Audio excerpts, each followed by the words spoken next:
салом дӯстон, ҳамлагари Португалия Криштиану Роналдо ба рӯни ҳасадхуд ва сармураббии ояндаи МЮ ки то ҳол ба даста наомадааст, вале аллакай ба Роналдо шартҳои худро мемонад, бо хетрики худ дар кор буданашро собит мекунад. Танҳо Роналдо буд ки боз манчестериҳоро аз бохт дар рақобат бо Норвич наҷот бахшид. Голи сеюм аз зарбаи ҷаримавӣ зада шуд. Ура рафиқон! Роналдо аз зарбаи ҷаримавӣ гол зад. Чунин кор 2 сол набуд. Мухлисон голи ҳамлагари Португалиро аз вазъияти стандартӣ пазмон шуданд. Криштиану бо чунин бозии муҷаллояш на танҳо дили миллионҳои мухлиси МЮро дар саросари олам хурсанд кард. Ӯ киссаи худро пур намуд. Гап сари он меравад ки тибқи шартномаи бозингари Португалӣ бо даста агар ӯ ба задани 20 гол дар мавсим мушарраф шавад, бонуси калон мегирад. Бар зами ин ҳамлагари 37 сола барои хетрикаш 120 000 фунт стерлинг ба даст овард. Аммо хабари асосӣ дар бораи Роналдо бисёр нохуш аст ки мо аз дур сар кардем. Аммо дар ин видео кӯшиш мекунем аз он шуморо ҳам огаҳ кунем. Ба канал обуна шавед. Барои аз видеои нав қафо намондан ба зангулаам зер кунед. Акун дар ягон ҷо ба аз дур шунед, мо бошад сар мекунем. бозиҳои чемпионатҳои аврупоӣ давом дорад. Бар ивази Евроҷумҳо мо ду рақобати шадидро хоҳем дид. Ливерпул дар майдони худ Манчестер Юнайтедро пешвоз мегирад. оё Роналдо метавонад голзании худро давом диҳад?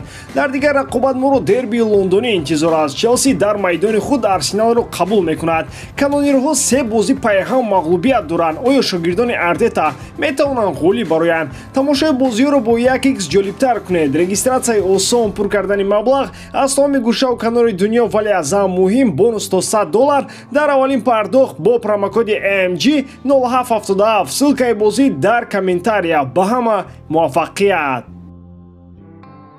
Кавани метавонад ҳамлагари дастаи Реал Мадрид шавад. Эҳтимоли ин чиз вуҷуд дорад, чунин хабарҳо вақтҳои охир дар пойгоҳҳои варзишии кишварҳои аврупоӣ тамоюли афзоиш доранд. Агар қаблан ба чунин маълумотҳо диққати ҷиддӣ дода нашуд, пас акнун воқеияти онҳо бештар гуфта мешавад.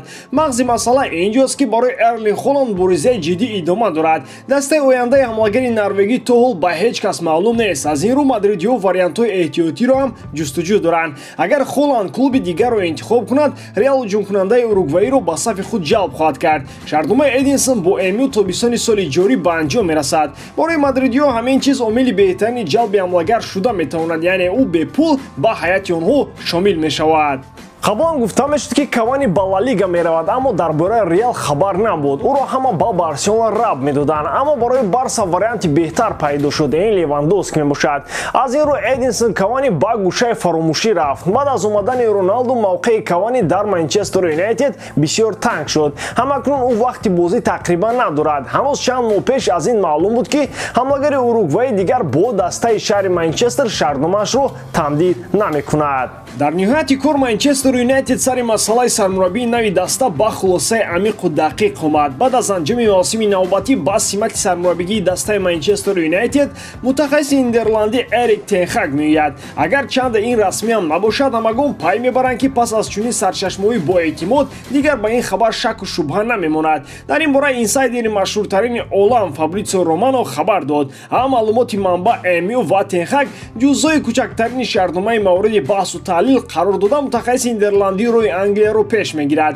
чанд рӯз баъд дар ин бора расман хабар дода хоҳад шуд. ҳарчанд тақрибан 90% кор ҳаллу фасл шудааст, 10% дигар ҳам бояд ҳалли худро пайдо кунад. аз ҳама муҳим барои МЮ он аст ки тен Хаг ба дастаи кишвари Англия розигии принсипалии худро додааст. акнун тасаввур кунед ки тен Хаг Манчестер Юнайтедро ба ҷое расонда метавонад ё ин ки не.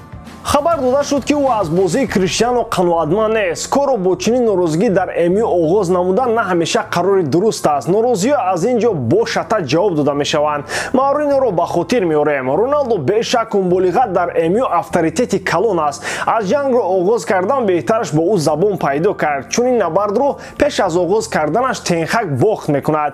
аякси ӯро мо дар хотир дорем. ҷавонони ношиносро аз финали Лигаи чемпионҳо танҳо чанд сония ҷудо карданд. аякси имсол ҳам бад набуд. ба ҳар ҳол тен Хаг яке аз мураббиёни беҳтарини футболи муосир ба ҳисоб меравад. барои наҷоти МЮ ӯро лозим аст то меҳнат ва заҳмату талоши зиёд кунад ва мутахассиси нидерландӣ аз ин бохабар аст.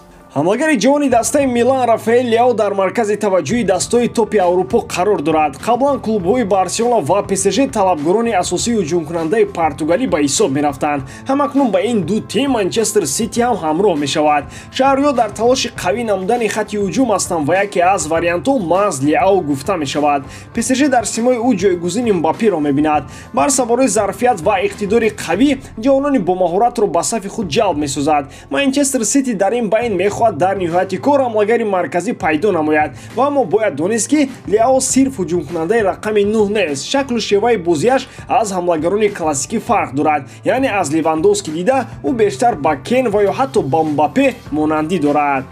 Манчестер Сити барои ҳамин кӯшиши ҷалби футболбози 22 соларо дорад. Гвардиола барои ӯ нақшаҳои муайяни худро кашидааст. Милан дар навбати худ бо ҳар роҳ кӯшиши нигоҳ доштани Рафаэлро мекунад. Аммо агар пешниҳоди хубе шавад, расониҳо онро мавриди таҳлил қарор хоҳанд дод. Аз 75 миллион евро камтар ҳеҷ кас ба дари милониён наздик нашавад ки сангсораш мекунанд. Дастаи Милан аз бозии ҳамлагари португалӣ розӣ буда мехоҳад шартномаи навро то соли 2026 ба ӯ пешниҳод кунанд. Тибқи он Рафаэл Леао дар як сол 4 миллион евро маош хоҳад гирифт.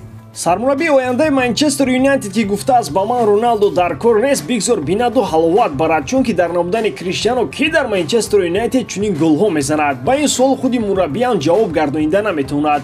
Ӯ имкон дорад ки бозингарони ба дарвозаи Манчестерҳо гол меовардагиро пай барад, вале хетрикзан он ҷо ғайр аз Роналдо дигар нест. Криштиано аввалин бозингаре шуд ки дар синни 36 дар Премер Лигаи Англия 15 гол зад. Руни ки ҳарчи мегӯяд дар чунин синни сол дар ким кадом подвалҳои футболии Англия ба ҳайси сармураббӣ кор дорад. Шояд кори худро дар сатҳи хуб кунад, аммо ба Роналдо аз нуқтаи назари баҳо гузоштани маҳоратҳояш ноадолатӣ мекунад. Охир ҳамин Криштиано ва Руни ҳамсоланд. Роналдоро бинеду Руниро. Агар хабар надошта бошед, пас гап сари он меравад ки Руни дар барномаҳои телевизионӣ ва мусоҳибаҳояш борҳо Роналдоро мавриди танқид қарор дода гуфтааст ки дигар сатҳи Манчестер Юнайтед нест ва ҳеҷ гоҳ ба формаи қаблии худ барнамегардад. таърифҳои Роналдо хеле зиёд буданд. Оморшиносон омода буданд ки то бозӣ бар зидди Ливерпул хабарҳоро дар бораи Роналдо топ дода Ливерпулро ба статистикаи даҳшатноки Криштиано тарсонанд.